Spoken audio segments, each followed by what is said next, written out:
প্রিয় বন্ধুরা, কেমন আছেন? আশা রাখি ভালো। আজকের আলোচনার বিষয় সৃষ্টিকর্তার রূপ কেমন, অর্থাৎ আল্লাহর রূপ কেমন। এ ব্যাপারে পৃথিবীর বিভিন্ন ধর্মে কি বলে। যেহেতু আমি জগতের বিভিন্ন ধর্মের ছাত্র, তো তাই বিভিন্ন ধর্মের মানুষেরা তাদের সৃষ্টিকর্তার রূপ কেমন বর্ণনা করে সে বিষয়ে আলোচনা করব। প্রথমে আলোচনা করব আমাদের মাথা মোটা জাতি মুসলমানদের সৃষ্টিকর্তার রূপের কথা নিয়ে। কারণ তারা ধর্ম নিয়ে বড় হিংসা করে, অহংকার করে, বাড়াবাড়ি করে যে আমাদের ধর্মই একমাত্র ধর্ম, আর দুনিয়াতে কোনো ধর্ম নাই। এই জন্য এই ধর্মটা আগে বলবো। তো পবিত্র কোরআন শরীফের সূরা নূরের 35 নম্বর আয়াতে বলা হয়েছে আল্লাহ হচ্ছে আকাশ এবং পৃথিবীর জ্যোতি। পবিত্র কোরআন শরীফের সূরা নূরের 35 নম্বর আয়াতে বলা হয়েছে আল্লাহ হচ্ছে আকাশ ও পৃথিবীর জ্যোতি। আরবি করলে হয় এটা আল্লাহ নুরিস সামাওয়াতি ওয়াল আরদ। আল্লাহ হচ্ছে নূর বা আলো।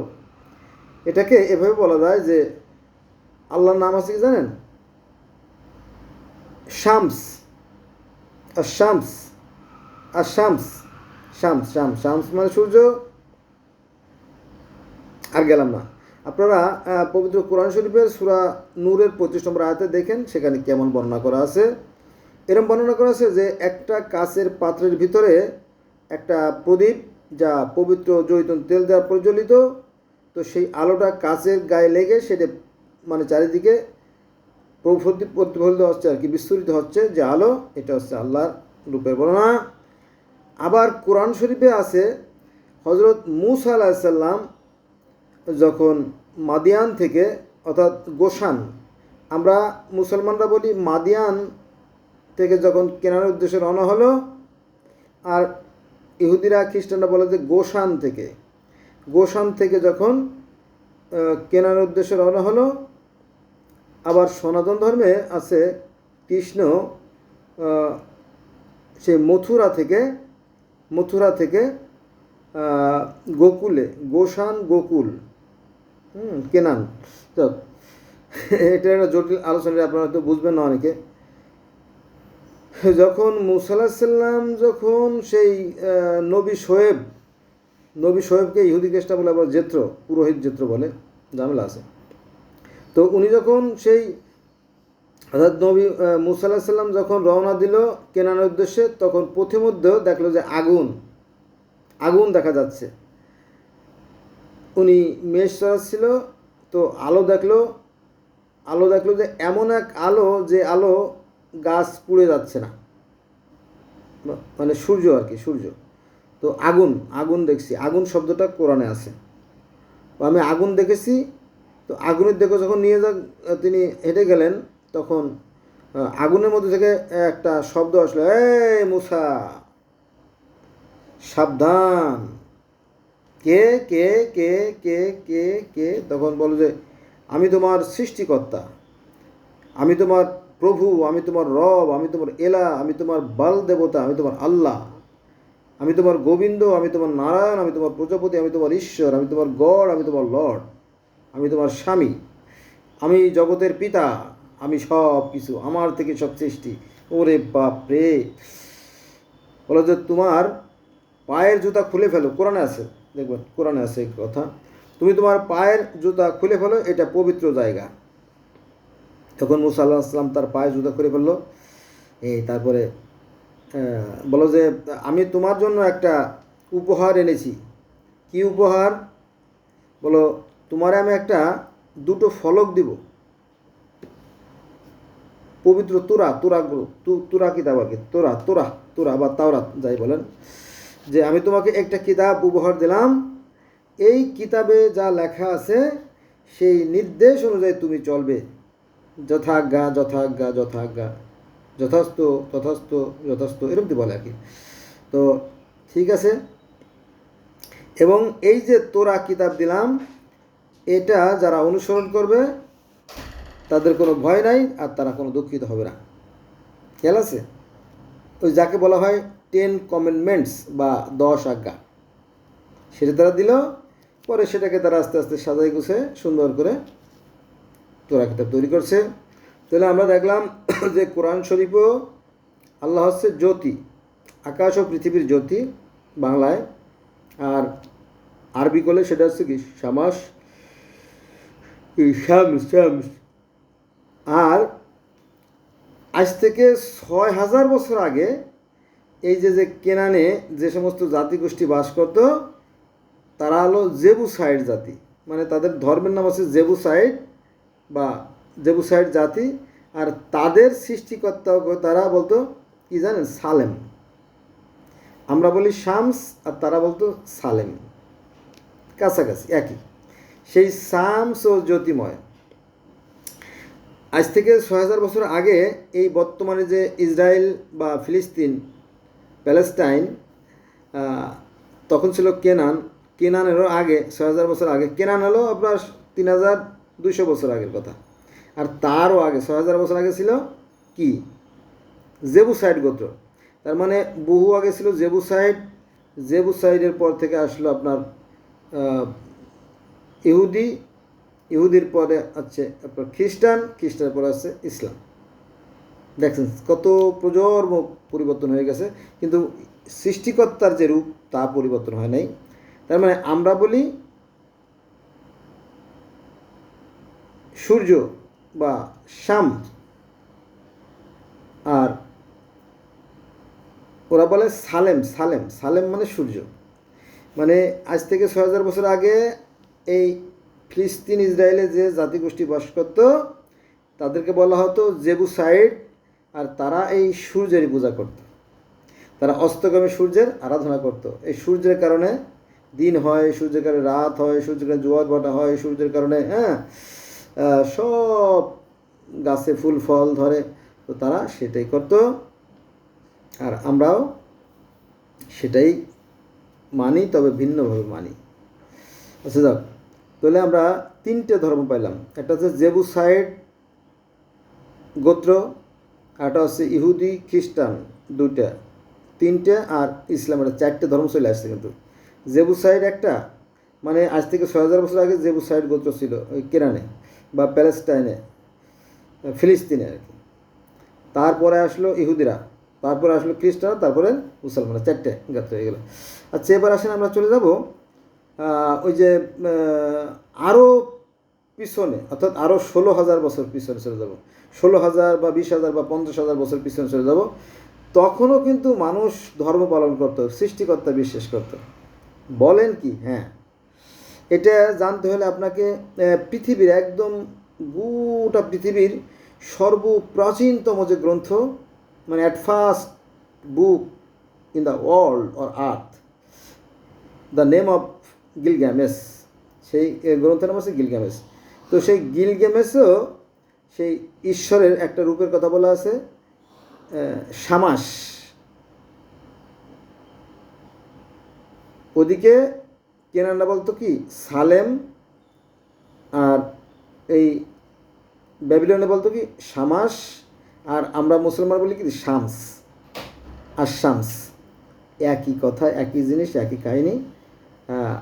মানুষের জানে না, জানার চেষ্টা করে না। ওই যে ধার্মিকতার অহংকারের কারণে, হিংসা বিদ্বেষ ঘৃণার কারণে, আমার ধর্ম বড়, আমি স্বর্গে সবার আগে যাব, অন্য কেউ যেতে গেলে তার দাঁত ভেঙে ফেলবো, নাকের বদনা ভেঙে ফেলবো, এইরকম একটা অহংকার ভাব। অথচ অহংকারীরা জান্নাতে যেতে পারবে না। ঠিক আছে? আচ্ছা যাক, তো সেই যে ১৬,০০০ বছর আগে বা ২০,০০০ বা ৫০,০০০ বছর আগে যারা বসবাস করত, তারা ও সেই শামস, মানে সেই সূর্য, সেই সূর্যের পূজা করত। এমনকি এই সূর্যকে সন্তুষ্ট করার জন্য সেই গিলগামেশের যে গ্রন্থ, সেই গিলগামেশের যে নায়ক গিলগামেশ, তিনিও 5 বার আরাধনা করত। কত? 5 বার। স্বপ্নে দেখছিল, সে স্বপ্নে দেখছিল যে তুমি সেই শামসের অর্থাৎ সূর্যের আরাধনা করো। কেন দেখছিল জানো? একটা কারণ আছে। কারণ হচ্ছে কি, এই গিলগামেশের নায়ক গিলগামেশ এবং তার বন্ধু এনকেদু, এরা দুইজনে মিলে একটা অন্যায় কাজ করে ফেলছিল। সেটা হচ্ছে যে ওই যে বনের রাজা হোমবাবা, তাকে হত্যা করে ফেলে, এবং এই হোমবাবার 5টা ছেলেকে হত্যা করে ফেলে। যখন অপরাধী হয়ে যায়, তখন দেবতারা রেগে যায়, ক্ষেপে যায়। কি এত বড় অন্যায়, হত্যা করছে, মানে জগতের প্রথম হত্যা, পৃথিবীতে প্রথম হত্যা। তখন দেবতা মানে ফেরেশতারা রেগে যায় যে ওই গিলগামেশকে আমরা ধ্বংস করে দেবো। তখন তো গিলগামেশ ভয় পেয়ে যায়, হায় হায় আমি কী করব। তখন সে তো ঈশ্বরের সাথে তো কথা বলার যোগ্যতা তার নাই, আছে। ঈশ্বরই দেখলো দয়া করে যে না, আমার সুন্দর সৃষ্টি বেচারা একটা ভুল করে ফেলছে, আচ্ছা ঠিক আছে, ওরা আমি ক্ষমা করে দেই। তখন শেষ ওই যে সূর্য দেবতার কাছে সে ক্ষমা চায়। তাহলে স্বপ্নে দেখা যায় তুমি প্রতিদিন 5 বার করে ক্ষমা চাইবা, ঠিক আছে 5 বার করে ক্ষমা চাইব। এই কাহিনীটা গিলগামেশের গ্রন্থে আছে, যদি আপনারা দেখতেন। এটা আমার বানানো কথা না। তাহলে এখানে আমরা দেখলাম সেই সূর্য কথাই বলা হয়েছে। তারপরে আমরা কয়টা ধর্ম পেলাম? 1 নম্বরে ইসলাম ধর্ম, 2 নম্বরে খ্রিস্টান ধর্ম কিন্তু ঈশ্বরের রূপ জ্যোতিময়। ঈশ্বরের রূপ হচ্ছে অতিকায় এক জ্যোতি, বিশাল এক জ্যোতি, আর তার আছে 7টা আত্মা। এটা হচ্ছে বাইবেলের কাহিনী আর কি। বাইবেলেও যা বলে, কোরআনেও তা বলে, তাওরাতেও তাই বলে, আপনার ওই জেবুসাইড গোত্রের মানুষেরা তাই বলে, ওদিকে ব্যাবিলনীয়, মিশরীয়, সুমেরীয় তারাও তাই বলে। আচ্ছা, এবার মিশরের কথা বলি। মিশর তো অ্যারাউন্ড দ্য ওয়ার্ল্ড ফেমাস। মিশর কেন ফেমাস জানেন? কারণ মিশরীরাই এই পৃথিবীতে সর্বপ্রথম মিশরীরা লিখন পদ্ধতি আবিষ্কার করে। লিখন পদ্ধতি তারা আবিষ্কার করে না, প্রথমে তারা চিত্রলিপি আবিষ্কার করে। ছোটো ছবি দিয়ে তারা বর্ণমালা তৈরি করে। পরবর্তীতে ওই ছবিগুলোর পরিবর্তে বর্ণ তৈরি হয়। মোটা কথা মিশরীয়দের থেকেই মূলত এই লিখন পদ্ধতি শুরু। তারপরে গোটা পৃথিবীতে এই ভাষা ছড়িয়ে যায়। শুধু তাই না, তারা প্যাপিরাস নামক এক প্রকার মানে গাছের পাতা, কাগজে তারা লেখা শুরু করে, কালিও শুরু করে, তারা চাকার আবিষ্কার করে, তারা মেডিসিন আবিষ্কার করে। তার বড় প্রমাণ হচ্ছে ওই যে মমির আবিষ্কার। মমি মেডিসিন আবিষ্কার না করতে মমি করা হতো না, তাই এই যে মমি করে পিরামিডের মধ্যে ঢুকে রাখছে আর কি। এটা তার একটা বাস্তব প্রমাণ। তারা সেই আজ থেকে 7,000 বছর আগে, 7,500 বছর আগে তারা এই মেডিসিনে আবিষ্কার করা শিখে গেছে। তারা কত উন্নত ছিল। তার মানে লিখন পদ্ধতি, মেডিসিন, চাষাবাদ পদ্ধতি, পানি তোলা, সেচের পদ্ধতি, তারপরে চাকার আবিষ্কার, তারপরে জ্যামিতির আবিষ্কার। তখনও কিন্তু তারাও কিন্তু সেই সৃষ্টিকর্তা মানত, একজন সৃষ্টিকর্তা মানত। প্রথম দিকে তারা ওই বিভিন্ন প্রকৃতির পূজা করতো মিশরীয়রা, কথা সত্যি। পরবর্তীতে তারা বলতো, শোনো ভাই, এগুলো বাদ দাও, এই মাটির তৈরি মূর্তি এরা কিছু করতে পারে না। সামগ্রিকভাবে একজন বিশাল একজন স্রষ্টা আছে, যার নির্দেশে এই চন্দ্র, সূর্য, গ্রহ, নক্ষত্র, দিনরাত, জোয়ার ভাটা, ঋতু পরিবর্তন, সকাল সন্ধ্যা ঘটে থাকে। তিনি হচ্ছে রা মানে কি? রা মানে সূর্য। তাহলে আমরা কয়টা পেলাম?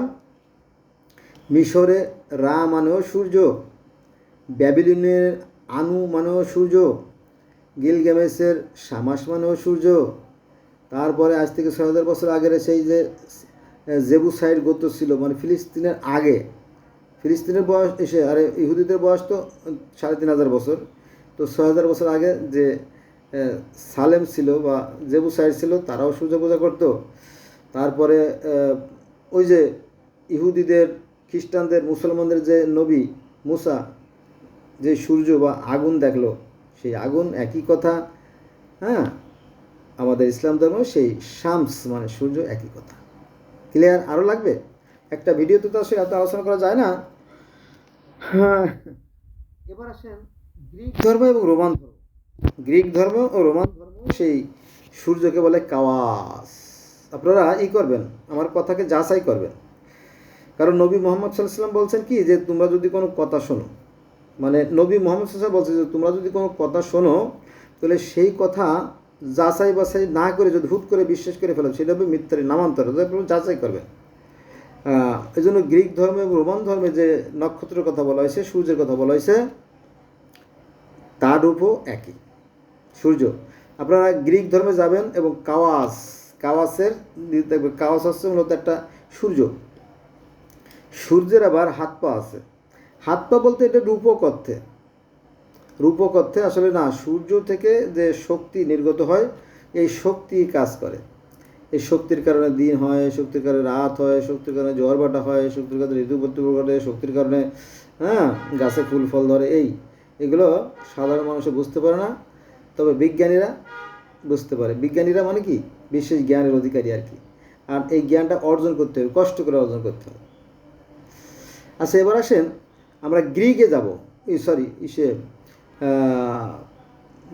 আফ্রিকায় যাব। আফ্রিকা, কারণ কি বিশ্বাস করা হয় যে আজ থেকে 200 কোটি বছর আগে, কত, পৃথিবীর বয়স 460 কোটি বছর, পৃথিবীর বয়স 460 কোটি বছর।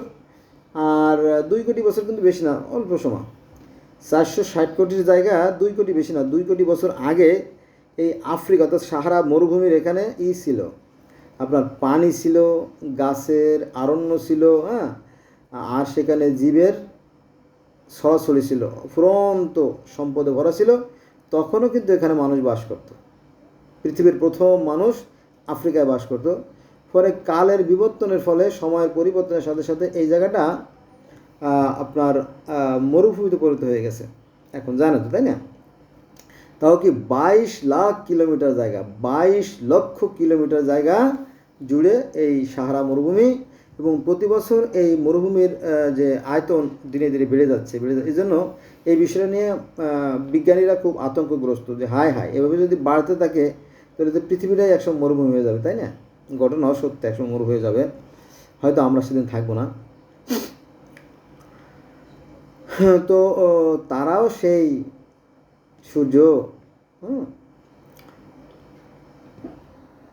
তো 2 কোটি বছর আগে সেখানে মানুষের বসবাস ছিল, এরকম বিশ্বাস করা হয়। আর এটা প্রমাণ হিসেবে তারা বিভিন্ন ধরনের প্রত্নতত্ত্ববিদ যারা আছে, তারা মাটি খুঁড়ে তারা বিভিন্ন ধরনের ফলিশ, যেমন ডাইনোসর, এই যে ডাইনোসরের যে এইগুলো কঙ্কালগুলো, যে হাড্ডিগুলো, তাই না, এগুলো আপনি কীভাবে অস্বীকার করবেন, তাই না? এগুলো তো অস্বীকার করার কোনো সুযোগ নাই, টোটালি সুযোগ নাই, তাই না? তো বলতেছে আজ থেকে 200 কোটি 200 কোটি বছর আগে এখানে ছিল, এই ডাইনোসর ছিল। এবং আর এই ডাইনোসরের প্রকারভেদ ছিল প্রায় 300-350 প্রকার ডাইনোসর ছিল। চিন্তা করা যায়, 300-350 প্রকারের ডাইনোসর ছিল, সব বিলুপ্ত হয়ে গেছে কালের বিবর্তনের ফলে।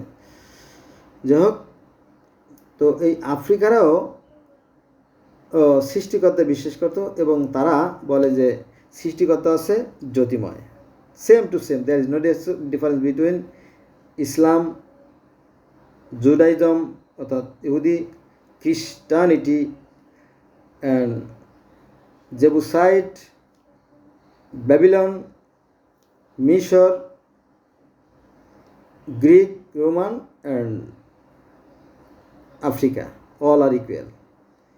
এই যে ধর্মগুলো, অসংখ্য ধর্ম, 1700 ধর্ম, সবাই তাদের বিশ্বাস তো একই। যাও, তো আফ্রিকানরা কী করে এখনও, আফ্রিকাতে অনেক ধর্ম আছে, যেমন আপনার রাস্টাফারাজিয়ান ধর্ম, তারপরে আপনার ফান ধর্ম, ডগন ধর্ম, জুলু ধর্ম, এরকম অনেক ধর্ম আছে, প্রায় 300-400 ধর্ম আছে, সব তো আর মনে থাকে না।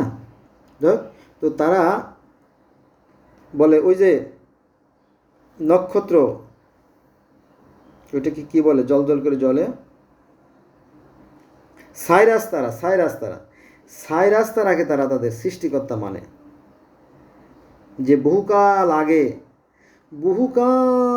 আগে এই সাইরাস তারা থেকে একদল মানুষ পৃথিবীতে আসে। এই মানুষের এই দেহ নিয়ে আসে না, সেটা ছিল আত্মা। এই আত্মাগুলো সেই সাইরাস তারা থেকে পৃথিবীতে আসে। সেই আত্মাগুলোকে চলতে হলে দেহ ধারণ করতে হয়। সে আত্মাগুলো পৃথিবীতে আসে এবং দেহ ধারণ করে, এবং পৃথিবীতে তারা বসতি স্থাপন করে। এখন কথা হচ্ছে, মরার পরে আবার এই আত্মা সেই ঊর্ধ্ব জগতে সাইরাস তারার দিকে চলে যায়, যদি ভালো আত্মা হয়। আর মন্দ আত্মা হলে সেই আত্মাগুলো ভূত হয়ে যায়। একই তো কথা, তাই না? ভালো আত্মা হলে ভালো জায়গায় চলে যায়, আর মন্দ আত্মা হলে সে ভালো জায়গায় চলতে পারে না, সে দুঃখ, ক্লেশ, কষ্ট, বেদনা, ব্যথা, শোক, রোগ, নানা যন্ত্রণা ভোগ করতে থাকে, তাই না? কোরআনে তো এরকমই কথা বলা আছে যে যদি কেউ ভালো কাজ করে তার জন্য আছে চরম সুখের স্থান জান্নাত, আর যদি কেউ অন্যায় কাজ করে তার জন্য আছে খারাপ জায়গা দোজখ, তাই না? ঠিক ওই একই একই রকম কাহিনি, একটু অন্যভাবে বলা। তো বলতেছে যে সেই সাইরাস তারা থেকে যখন আত্মা পৃথিবীতে আসে, তখন আসার সময় আত্মা পৃথিবীতে আসার সময় বিভিন্ন গ্রহ নক্ষত্রের সংস্পর্শে এই আত্মা কলুষিত হয়ে যায়, ঠিক আছে? তো এই কলুষিত আত্মাকে পবিত্র যদি করা যায়, অর্থাৎ পৃথিবীতে থেকে থেকে সেই নোংরা যদি দূর করা যায়, আত্মা যদি পবিত্র হয়, তাহলে আবার সেই যে তার যে আত্মার যে আদি স্থান সেখানে চলে যায়। ক্লিয়ার? এটা কাদের কথা? আফ্রিকার বহু ধর্মের কথা। এত তো আমি একটা ভিডিওতে আলোচনা করতে পারবো না, অলরেডি 21 মিনিট হয়ে গেছে। আচ্ছা, এবার আসেন আমাদের বিশ্বাস, মানে বিশ্বাস না, আমাদের আলেমরা আমাদেরকে বিশ্বাস তৈরি করছে যে ওই Japan, Korea, Thailand, Bangkok, Hong Kong, তারপরে চীন, কোরিয়া, অস্ট্রেলিয়া, ওদের কোনো ধর্ম নাই, ওরা হচ্ছে নাস্তিক, ওরা সব দোজখে যাবে। 100% মিথ্যে কথা, 100% মিথ্যে কথা। কারণ তারাও সৃষ্টিকর্তা মানে, সেখানেও অনেক ধর্ম আছে। বলি নাম বলি, ধর্মের কথা বলি। এটা হচ্ছে আপনার তাও ধর্ম। তাও শব্দের অর্থ সুন্দর পথ, স্বর্গ ও নরকের পথ। যদি কেউ ভালো কাজ করে তাহলে সে উত্তীর্ণ হবে, আর যদি মন্দ কাজ করে সে ধ্বংসপ্রাপ্ত হবে। তাও সিন্ত ধর্মেও একই কথা। হ্যাঁ, সিন্ত ধর্মের মানুষরা বিশ্বাস করে যে একটা কেন্দ্রীয় শক্তি আছে, একটা কেন্দ্রে মিডিল পাওয়ার, একটা মূল শক্তি আছে, একটা আদি শক্তি আছে, যার থেকে এই সৃষ্টির সূচনা, ঠিক আছে? আর টিয়ান না, মানে কনফুসিয়াস ধর্ম, চীন, Laos, Cambodia, Vietnam, Thailand, Hong Kong, Bangkok, আর একটা ধর্ম আছে, সেটা কনফুসিয়াস ধর্ম, জানেন তো? তো কনফুসিয়াস ধর্মে যারা অনুসারী, তারা তাদের সৃষ্টিকর্তা বলে টিয়ান নামে ডাকে। যারা ভালো কাজ করবে, সৎ কাজ করবে, তারা নির্বাণ লাভ করবে, অর্থাৎ সেই ঐশ্বরিক সান্নিধ্যে চলে যাবে, আর যদি অন্যায় কাজ করে তাকে ধ্বংস হয়ে যাবে। আবার খ্রিস্টান ধর্মও কিন্তু এর বিশ্বাস আছে যে যারা সৎকর্ম করবে তাদেরকে রাখা হবে, আর যারা অসৎ কর্মী তাদেরকে ধ্বংস করে দেওয়া হবে, মাটির সাথে মিশিয়ে দেওয়া হবে। এখানে একটা কথা বলি, কথা বেড়ে যাচ্ছে। Example is better then percept, একটা কথা দেখতে পারলে কেউ শুনতেছে না, এর বাংলা অর্থ সেটা হচ্ছে যে আমরা যখন চৈত্র মাসের চৈতালি ফসল হোক আর কার্তিক অগ্রহায়ণ মাসের ধানই হোক, যাই আমরা ফসল কেটে আনি ঘরে, আনার পরে ওই ফসল গরু দিয়ে মাড়ানো হয় বা মেশিন দিয়ে মাড়ানোর পরে দুই প্রকার ফসল পাওয়া যায়, জানেন তো? একটা আছে হৃষ্টপুষ্ট দানাওয়ালা, ভিতরে শ্বাসযুক্ত, আর একটা আছে মিসকিয়া বলি আমরা, মিসকিয়া মানে ভিতরে শ্বাসহীন। তো যেগুলো মিসকিয়া শ্বাসহীন সেগুলো আমরা ফেলে দিই, বাড়ির আনাচে কানাচে আশেপাশে ওটা ফেলে দেওয়া হয়, বা ভাগাড়ে ফেলে দেওয়া হয়। অনেক সময় হাঁস মুরগিতে খুঁটে খুঁটে খায় ভালো অংশটা, আর বাকিটা মাটির সাথে মিশে যায়। আর যেটা হৃষ্টপুষ্ট দানা, সেই দানাটা আমরা কী করি, গোলাজাত করে রাখি, হয়তো বস্তায় ভরে রাখি, অথবা ওই মাটির তৈরি অনেক জিনিস আগে ছিল, যেমন ফিপা, কুলা, ড্যাগ, বাঁশি, তাগারি, এই জাতীয় ডোল, গুলা, এই জাতীয় ইসের ভিতরে গ্রামের মানুষেরা, যেহেতু আমি গ্রামের ছেলে, তো এর ভিতরে মানুষ বীজগুলো পরবর্তী বছরের জন্য রেখে দিত, যে পরবর্তী বছরে আমরা এইগুলো বীজ বুনবো, আবার নিজেরা কিছু খাবো বা বিক্রি করব, ঠিক আছে? আর সিটেগুলো যেগুলো নষ্টগুলো ফেলে দেওয়া হয়। তো একই তো কথা, কোরআন তো তাই বলতেছে যে যারা ভালো কাজ করবে তাদেরকে জান্নাত, আর যেগুলো মন্দ সেগুলো নরক। এই একটু কড়া করে বলে আর কি, যাতে মানুষ ভয় পায়, আর কিছু না। তো ওই একই কথা, তাও ধর্ম আছে, সিন্ধু ধর্ম আছে, বাহাই ধর্ম আছে, কনফুসিয়াস ধর্ম আছে, টেংরি ধর্ম আছে, টেংরি লুসাই তো আপনার অন্য ধর্ম আছে। তো সব ধর্ম ওই একই কথা, ভালো কাজের ভালো ফল, মন্দ কাজের মন্দ ফল, ভালো মাছের ভালো ঝোল, ভালো মাছের ভালো বল, ভালো মাছের ভালো ঝোল, ভালো মানুষের ভালো বল মানে কি শব্দ বা কথা আর কি, এটা গ্রামের প্রবাদ। এই আর কি বিষয়, আর কিছু না। এখন কর্মই ধর্ম না, কর্মই ধর্ম, আপনি কি কাজ করলেন এটাই আসল জিনিস। এখন আপনি কি কাজ করবেন এটা আপনার একান্ত অভিপ্রায়। ভালো কাজ করলে তার ফল ভালোই হবে, এটা পৃথিবীতে এটা হয়ে যায় আর কি, ঘটে যায়। দেখেন, আপনি করে দেখেন, আপনার হাতের 5টা আঙ্গুল, আপনি একটা আঙ্গুল পানিতে ভিজালে একটাই ভেজবে, 4টে ভেজবে না। আবার 3টে আঙ্গুল ভিজালেন তাহলে 5টা ভেজবে না, তাই না? সৃষ্টিকর্তার বিধান বড় সূক্ষ্ম, তিনি বড়ই সূক্ষ্ম বিচারক। বোঝা গেছে সেটা? হ্যাঁ, এবার তো অনেক কথাই হলো, তাই না? গ্রিক ধর্ম, রোমান ধর্ম, তারপরে আফ্রিকান ধর্ম, এরপরে চীন, জাপান, লাওস, কম্বোডিয়ার ধর্ম, তারপরে আপনার মিশরের ধর্ম, এরপরে আপনার সেই ব্যাবিলনের ধর্ম, অ্যাজটেক, মায়ান, ওটা বাদই দিলাম। তারপরে ওদিকে আবার সেই মধ্যপ্রাচ্যর সেই জেবুসাইড গোত্রের কথা বললাম, ইহুদি, খ্রিস্টান, মুসলমান কথা বললাম। এইবার বাকি রয়ে গেছে বৌদ্ধ ধর্ম, তো বাকি রয়েছে, বৌদ্ধ আর সনাতন বাকি রয়েছে, তাই না? আচ্ছা, এবার আসি বৌদ্ধ ধর্মে। বৌদ্ধ ধর্মে একটা প্রশ্ন করব যারা বৌদ্ধ ধর্মের ভাইরা। গৌতম বুদ্ধ যদি নিজে স্বয়ং ঈশ্বরই হবেন, তাহলে তিনি স্বয়ং সম্পূর্ণ, পরিপূর্ণ, তিনি কেন ওই অসৎ গাছের নিচে বা পাকড় গাছের নিচে 7টা বছর পরে ধ্যান সাধনা করলেন? এবং ধ্যান সাধনা করতে করতে করতে করতে তারপরে তিনি বোধি জ্ঞান লাভ করলেন, জানেন তো, তাই না? তো এই যে বোধি জ্ঞান লাভ করলো, এই বোধি জ্ঞানটা থেকে কে দিল? এই প্রশ্নের উত্তরটা আমাকে দেবেন যারা বৌদ্ধ ধর্মের ভাই। নবী মোহাম্মদ সাল্লাহ সাল্লামও হীরা গুহায় 15 বছর ধ্যান সাধনা করে তারপরে ঈশ্বরের সান্নিধ্য লাভ করছিল। তারপরে ভারতবর্ষের যে রামের পিতা দশরথ, উনিও অগ্নিতে যজ্ঞ করতে করতে করতে হঠাৎ করে সেই ঈশ্বরের সাথে তার কথা হয়, সেটা আমরা জানতে পারি। আর নারদ মুনি মন্দাকিনী নদীর তরে বসে বসে ধ্যান সাধনা করতে করতে সেই ঈশ্বরের সান্নিধ্য লাভ করে। তারপরে অর্জুন ছিল কৃষ্ণের খুবই কাছের মানুষ, প্রিয় মানুষ। তারপর বলছিল যে আমি ঈশ্বরের রূপ দেখতে চাই। বলো না, তাকে দেখা যাবে না। বলো আমার তো ভীষণ ইচ্ছে। তারপরে তাকে সেই দিব্য চক্ষু দান করা হয়, তখন সেই সৃষ্টিকর্তার রূপটা দেখে। সৃষ্টিকর্তার 2টো রূপ আছে, এটা কিন্তু কোরআনের কথা, আমি আগেই বলছি, মাথা মোটা। কোরআনে 2টে রূপ আছে, এটা অনেকে জানে না। এটা আছে আল জাহির, আল বাতেন, এই 2টো শব্দ কোরআনে আছে, খুঁজে বের করে নিন। এটা আলেমরা কেন বলতেছেন আমি জানি না, যে আল্লাহ সাকারেও আছেন, নিরাকারে আছেন। মানে আরবি হচ্ছে আল জাহির আল বাতেন, যার বাংলা অর্থ হচ্ছে তিনি প্রকাশ্য আছেন, গোপনে আছেন। সনাতন ধর্মের যারা অনুসারী তারা বলে যে হ্যাঁ, তিনি তো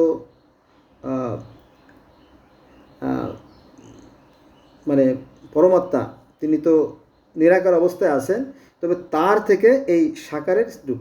এজন্য সব কিছুর মধ্যে ঈশ্বর বা সৃষ্টিকর্তা আত্মার উপর বিরাজমান।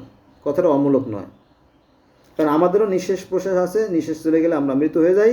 আবার গরু, ছাগল, হাঁস, মুরগিরও নিঃশ্বাস প্রশ্বাস আছে, তাদের নিঃশ্বাস চলে গেলে তারাও মারা যায়। তা আপনি এটা কীভাবে অস্বীকার করবেন এই সত্যটাকে, তাই না? তাহলে গৌতম বুদ্ধ ও কী করছিল? আরাধনা করতে করতে করতে করতে 7 বছর পরে তারপরে বোধিজ্ঞান লাভ করছিল, দিব্য জ্ঞান লাভ করছিল, ঠিক আছে? আর ওনার কথাগুলো যুক্তিসঙ্গত। আমি গৌতম বুদ্ধকে শ্রদ্ধা করি, কারণ কি জানেন, উনি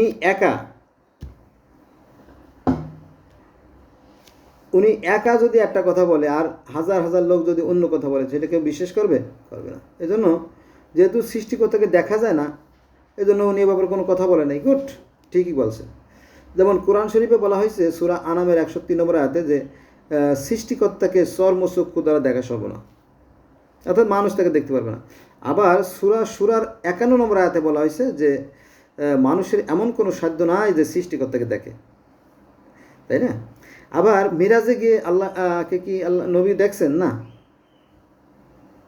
শুধুমাত্র আলো দেখছেন, তাকে 70,000 পত্তার ভিতর থেকে। এটা মানে যেটা মানুষে বিশ্বাস করবে না বা গ্রহণ করতে চাইবে না, আমি সেটা সম্বন্ধে মন্তব্য না করাই ভালো, তাই না? সেখানে আমাকে লজ্জিত হতে হবে। আচ্ছা, এবার চলে আসেন সনাতন বা হিন্দু ধর্মে। তো সেখানেও ওই যে অর্জুন, শ্রীকৃষ্ণ বলে যে আমি ঈশ্বরের রূপ দেখতে চাই, বলো যে না, তাকে দেখা যাবে না, চর্মচক্ষুতে দেখা সম্ভব না। তখন বলো যে আমার তো ভীষণ এসছে, বলো ঠিক আছে, তোমাকে দিব্য চক্ষু দান করতেছি, তুমি দেখো। তারপরে যখন এই জ্ঞান তো সবাই দান করে না, করে না, তারা বিশেষ জ্ঞান দান করেছিল। পরে সে দেখলো যে কৃষ্ণের মুখের ভিতরে গোটা বিশ্বরা বিরাজমান। এটা হচ্ছে তার যে দিব্য চোখের কারণে দেখা হয়েছিল। আর একটা রূপ দেখালো, সেটা হচ্ছে যে সহস্র সূর্য। সৃষ্টিকর্তা মূলত একটা শক্তি বা সহস্র সূর্যের ন্যায়। সহস্র সূর্য যদি আকাশে উদিত হয়, তাহার তুলনায় ঈশ্বরের রূপ কিছু নেই। এটা আছে, এই কথাটা মানে এই বাক্যটা আছে আপনার ভগবদ গীতার 11 অধ্যায়ের 8 নম্বর শ্লোকে। আমরা মুসলমানরা যাকে বলি আয়াত, সনাতন ধর্মের ভাইরা তাকে বলে শ্লোক বা বাক্য বা সেন্টেন্স যাই বলেন। তো ভগবদ্গীতায় মোট 18টা পর্ব আছে। 18টা পর্বের 11তম পর্বের 8 নম্বর শ্লোকে এই কথা বলা আছে যে তিনি হাজার সূর্যের ন্যায় জ্যোতির্ময়। তার মানে কি দেখলাম যে এই সনাতন ধর্ম ঈশ্বর জ্যোতির্ময়। গৌতম বুদ্ধ যখন স্বর্গে গিয়েছিলেন তার মাতা মহামায়া দেবীকে দেখার জন্য, দেখতে পারেন নাই, কারণ দেখা যায় না। এবার আসেন আজ থেকে 500-6,000 বছর আগের যে পার্সি ধর্ম, এই পার্সি ধর্মে কিন্তু এই ইসলাম ধর্মের মতোই, ইসলাম ধর্মে যা যা আছে তার সবই কিন্তু এই পার্সি ধর্মে আছে। তো এই পার্সি ধর্মটা যদি আমরা আলোচনা করি, তাহলে কিন্তু এই ধর্ম নিয়ে যে ব্যবসা, এই ব্যবসা কিন্তু বন্ধ হয়ে যায়। কারণ কি জানেন, এই পার্সি ধর্মে নামাজ আছে, 5 ওয়াক্ত নামাজ আছে। সকাল দুপুর সন্ধ্যা মধ্যরাত আর প্রত্যুষ মোট 5 বার নামাজ আছে। এবং তারাও মুসলমানদের মধ্যে 5 বার উজু করে নামাজ পড়ে, এখনও আছে। এমনকি ভারতেও পার্সি ধর্মের লোকজন আছে, প্রচুর আছে। আর অন্যান্য বিশ্বের অন্যান্য দেশেও আছে। তাহলে সেখানেও সেই 5 ওয়াক্ত নামাজ আছে। নামাজের আগে তারা প্রক্ষালন করে, প্রক্ষালন মানে অজু। তারপরে আপনার সেখানেও সেই জান্নাত জাহান্নাম আছে। কারণ কি জানেন, ওই যে পার্সি ধর্মের যে প্রতিষ্ঠাতা জরস্টার, উনিও কিন্তু মিরাজে গেছিলেন, মিরাজ উদ্যোগমনে গিয়েছিলেন সেই ঈশ্বরের সাথে দেখা করার জন্য। যাওয়ার পরে সেখানে 10 বছর ছিলেন এবং সেই যে স্বর্গের সুখ শান্তি আরামায়েশ আর নরকের দুঃখ কষ্ট সবগুলো দেখে আসছিলেন। এসে যখন পৃথিবীতে আসেন তখন অগ্নিবৃষ্টি ছিল। আর পার্সি ধর্মের যিনি সৃষ্টিকর্তা তিনি হচ্ছে আহুরা মাজদা, তিনিও সেই জ্যোতিময়। হ্যাঁ, এবং সেখানে থেকে অর্থাৎ এই 10 বছর থাকতে আহুরা এরা জরথ্রুষ্ট জ্যোতিময় হয়ে গেছে। উনি যখন পাহাড়ের পর নেমে আসলেন 10 বছর পরে, তখন চারিদিকে অগ্নিবৃষ্টি হচ্ছিল বা আগুনের ফুললিঙ্গ ঝরছিল বৃষ্টির মতো, এরকম যে বিষয়টা। তো পার্সি ধর্মের অনেক কথা, এই যে আমরা যে কোরআন শরীফ পড়ি, এই কোরআন শরীফে আরবির ভিতরে অনেক পার্সি শব্দ আছে। কারণ কি জানেন, কারণ সালমান ফার্সি নামে এক লোক ছিল, তাকে দিয়ে কোরআন শরীফ হয়তো ফার্সি ভাষায় অনুবাদ করা হয়েছে, অথবা আরবি ভাষায় লিখতে দিয়ে কিছু ফার্সি ঢুকে গেছে, এরকম একটা বিষয়। আমার অত স্পষ্ট মনে নেই। যাক, তাহলে আমরা অনেক আলোচনা করলাম, তাই না? অনেকগুলো ধর্ম চলে আসলো। এবার আপনি হিসেব করে বের করেন, আমার মাথা গরম হয়ে গেছে। যাক, টু আরিজ ম্যান, ভুল করা মানুষের স্বভাব। আমি তো আসলে সাজাই গুছে লিখি না, আমি ওই আন্দাজি মানে সময় পেলেই বসে যাই হুটহাট। আমি জানি যে মানুষের ভুল হয়, ভুলের উদ্যোগে কোনো মানুষ নাই, ভুল হবে, আমারও ভুল হতে পারে। ক্ষমা সুন্দর দেশে দেখবেন আর আমার সাথে থাকবেন। আমি জগতের সমস্ত ধর্ম নিয়েই আলোচনা করব, কিন্তু একটা ভিডিওতে তো আমি শত ধর্ম নিয়ে আলোচনা করতে পারি না। আমি একটা ভিডিওতে 150টা ধর্মের কথা বলছি। সেটা আবার কি জানেন, 150টা ধর্মের কথা বলছি এভাবে যে 150টা ধর্মের অনুসারীরা তারা তাদের সৃষ্টিকর্তাকে কী নামে ডাকে। শুধু এইটুকু আলোচনা করতে যাই মনে হয় 30-40 মিনিট চলে গেছে, ঠিক আছে? তো আমরা জানলাম যে একই সৃষ্টিকর্তাকে, মানে এই যে পৃথিবীরা সবাই মূলত একই সৃষ্টিকর্তাকে আমরা বিভিন্ন নামে বিভিন্ন ভাষায় ডাকি আর কি। এই আসুন আমরা এই ধর্ম নিয়ে বাড়াবাড়ি না করি, আমরা মানুষ হই, মানবিক হই। আমাদের ভিতরকার যে হিংসা বিদ্বেষ ঘৃণা আছে এটা আমরা দূর করি, তাহলে দেখবেন পৃথিবীটা অনেক সুন্দর। কিন্তু অত্যন্ত পরিতাপের বিষয়, যারা মূর্খ নির্ভুল তারা এই ধর্ম নিয়ে বাড়াবাড়ি করে এবং রক্তারক্তি করে পৃথিবীটা, শান্তির সুন্দর পৃথিবীকে অসুন্দর করে ফেলে। এটা অত্যন্ত গহিত কাজ, অন্যায় কাজ। সৃষ্টিকর্তা আমাদের সবাইকে বোঝার তৌফিক দান করুক। আমিন আমিন আমিন।